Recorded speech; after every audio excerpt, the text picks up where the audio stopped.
It was not yet dawn in Asia when a headline appeared that would shake the world. Traders in New York and London were still sipping their morning coffee, expecting another ordinary day. Then, without warning, the news broke. Burkina Faso, a small landlocked nation in West Africa, had just signed a $14 billion agreement with India. The numbers were staggering.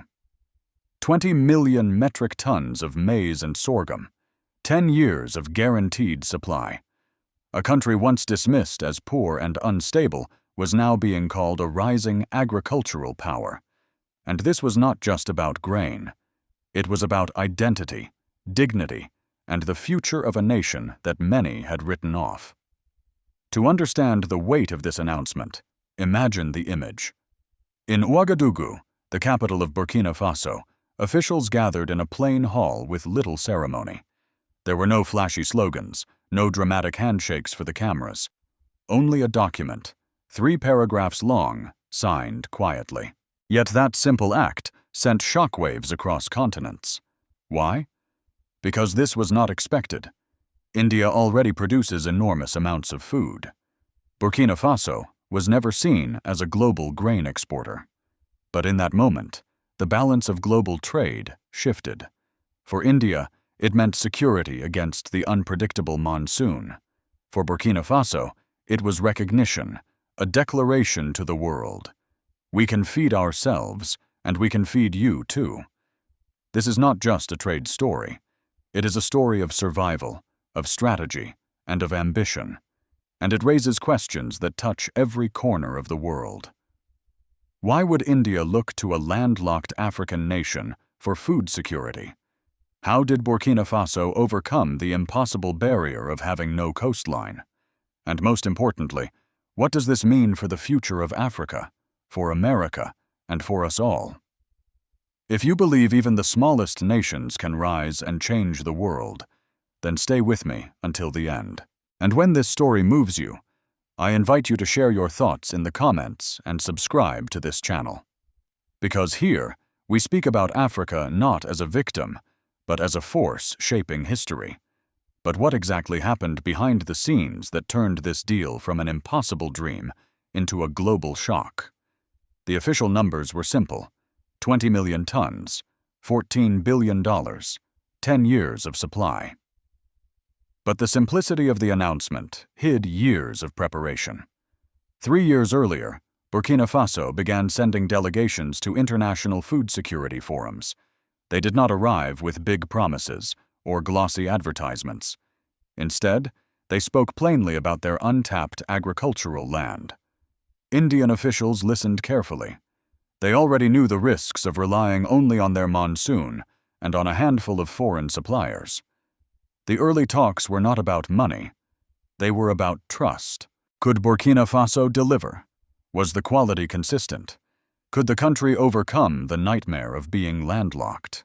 Indian trade envoys traveled to the central plains of Burkina Faso.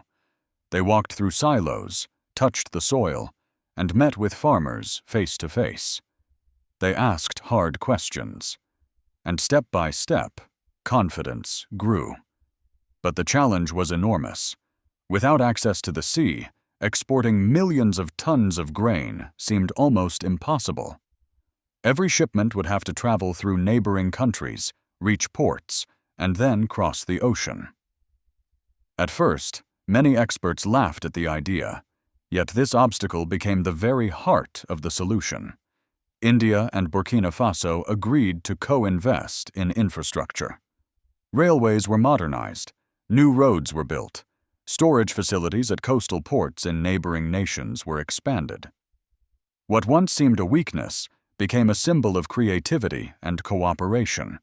For India, the motivation was clear. Every year, the monsoon dictates the fate of its harvest. Good rains bring plenty, but poor rains lead to shortages and soaring prices. Climate change is making this cycle more dangerous. By securing grain from Burkina Faso, whose rainfall patterns are entirely different, India created a safety net. A bad year in Asia might still be a good year in West Africa. For Burkina Faso, the deal meant more than money. It meant recognition. For decades, the country was known only for gold, cotton, and political turmoil. With this agreement, it showed the world another face, that of a serious agricultural power. And the financial markets felt it immediately. Prices for maize and sorghum jumped on futures exchanges in Mumbai, Chicago, and London. Analysts rushed onto television. Some called it a historic shift. Others, a game changer for global food security. But beyond the numbers, there was symbolism. The United States, Europe, and Brazil had long dominated global grain exports. Suddenly, a small African nation had entered the stage. It was proof that even in a world of giants, new players could emerge. Yet the announcement was only the beginning. The real drama came with the reactions, from neighbors, rivals, and even great powers. The news spread like wildfire. In South America, Brazil and Argentina were alarmed here. They had invested heavily in exporting grain to Asia. Now, a competitor they had never considered threatened their market share. Eastern Europe, especially Ukraine, felt the same. Industry experts whispered about a future price war. Meanwhile, in West Africa, the reaction was different. Neighboring countries asked themselves, if Burkina Faso can do it, why not us? Many had fertile land, but lacked the investment, infrastructure, and trust needed to export at scale. Burkina Faso's breakthrough was not just national pride. It was regional inspiration. Inside India, the deal was hailed as a masterstroke. For its booming poultry and dairy industries, sorghum was a vital ingredient in animal feed. Securing a steady, low-cost supply meant stability for millions of workers and affordable food for hundreds of millions of consumers. Politically, it was a win for the government, proof of foresight in a world shaken by climate and war. But inside Burkina Faso, not everyone was celebrating. A haunting question echoed. If we export so much grain, will our own people still have enough to eat? The government anticipated this. The agreement included strict clauses reserving a fixed percentage of national production for domestic use. Revenues from the deal would subsidize local food prices and fund new irrigation projects. It was designed as growth, not sacrifice. The symbolism deepened when one Burkinab farmer was quoted, "For years, we grew food for survival. Now, we grow food for the world." His words captured the pride and the risk. Internationally, media headlines lit up. CNN and the BBC framed it as bold but dangerous, warning of possible shortages inside Burkina Faso. But on African social media, the tone was different. Many young Africans mocked these warnings as Western fear-mongering, pointing out that similar deals made by Brazil or Ukraine were rarely criticized. The climax came not in a boardroom, but in the streets. In Ouagadougou, young people painted slogans on walls. "We feed the world, but we bow to no one." In markets, women traders proudly told journalists, "Our grain is our strength." The emotion was palpable. This was not just business, it was sovereignty. But would the promise of sovereignty withstand the storm of global politics, where food is never just food? The deal was more than commerce. It was a political earthquake. Domestically, the government used the momentum to strengthen national pride. Leaders spoke of Burkina Faso not only as the land of upright people, but now as the granary of Africa. And recruitment into agricultural training programs surged. Families once divided by poverty found new hope in farming. Infrastructure became the heartbeat of this transformation. Rail lines linking farmland to ports in neighboring countries created jobs. Roads that once carried only bicycles now carried trucks loaded with grain. Storage silos rose from dusty plains, symbols of a new future. Politically, the deal gave Ibrahim Traoré and his government a shield. For years, leaders of Burkina Faso had been seen as weak or dependent. Now, they stood taller. The people saw them as capable of striking a fair deal with a giant like India, without bowing to foreign masters. But with every opportunity came risk. International lenders and Western governments whispered concerns. What if Burkina Faso failed to deliver? Would sanctions follow? Would this deal make the country a target for destabilization campaigns, as so many African experiments in independence had before? At the grassroots, civil society groups pressed for transparency. They demanded regular reports to ensure the grain for export did not starve the poor. Opposition politicians warned against overdependence on one buyer, even a friendly one like India. Still, the mood among ordinary people was pride. One young student put it simply, "We were always told our land was worthless. Now, our land is worth billions." But pride alone does not stop empires. How would the United States and the wider world respond to this new partnership? In Washington, analysts were quick to respond. The State Department issued a careful statement. "We recognize Burkina Faso's right to trade freely and India's efforts to secure food supply." Yet behind closed doors, the tone was sharper. America had long seen West Africa as within its sphere of influence. A major deal outside Western frameworks was unsettling. IMF officials worried openly. If Burkina Faso succeeded in trading directly, bypassing traditional Western financing, others might follow. This could weaken the old system of loans and dependency.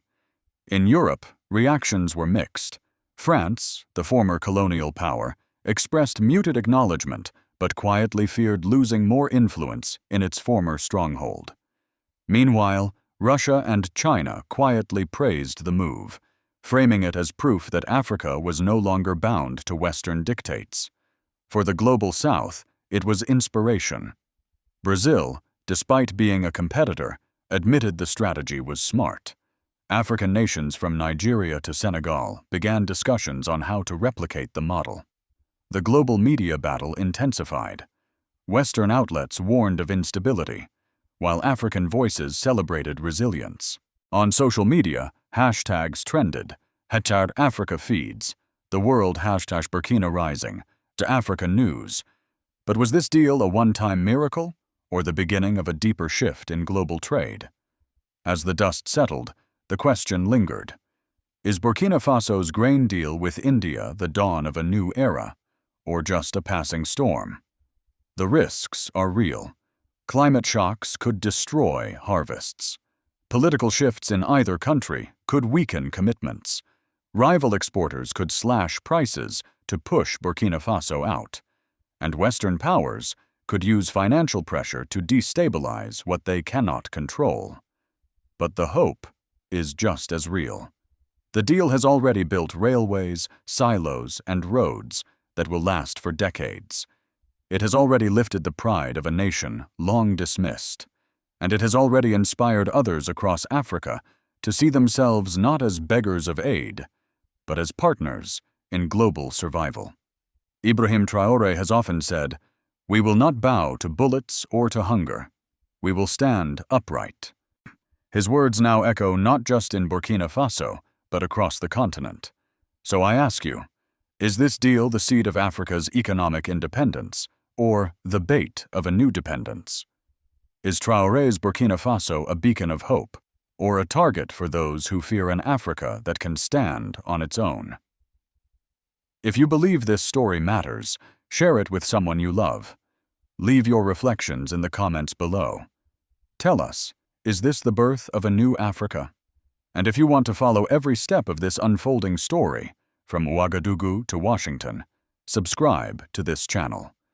Because Africa's story is still being written, and together, we will not look away. From the cracked soil of the Sahel to the trading floors of New York, one truth now echoes: even the smallest nations can shake the world